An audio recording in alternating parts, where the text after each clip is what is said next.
6 лет назад ее жизнь разделилась на «до» и «после». Пьяный водитель протаранил их машину. Тяжелое повреждение позвоночника навсегда лишило ее возможности ходить. Врачи не давали надежд, но Марина не сдалась. Она проходила реабилитацию, занималась йогой, изучала психологию восстановления и вскоре начала помогать другим, запустив онлайн-курсы для людей с инвалидностью. Ее муж, Алексей, первое время казался опорой. Он заботился, возил Марину по паркам, вызывал сочувствие и восхищение у знакомых. Но со временем его забота превратилась в раздражение. Он стал чаще задерживаться на работе, избегать разговоров и постепенно отдаляться.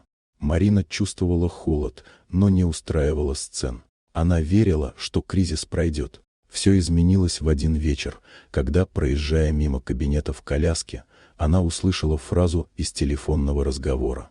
«Конечно, милая, скоро все будет иначе. Терпи, она больше не помеха». Марина не сделала ни шага. Она просто замерла. Через несколько дней стало ясно, о чем шла речь. На благотворительном вечере, который она помогала организовать дистанционно, Алексей вышел на сцену и заявил перед залом и камерами: «Я устал жить в жалости. Я люблю другую женщину и скоро стану отцом».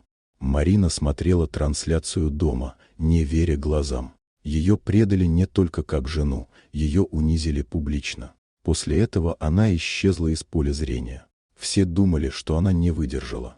Но на самом деле она готовила ответ. День за днем, тайно, Марина занималась восстановлением.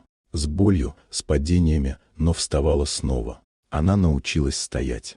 Потом ходить. Параллельно она создавала собственный фонд помощи женщинам с инвалидностью, чтобы превратить свою боль в поддержку для других.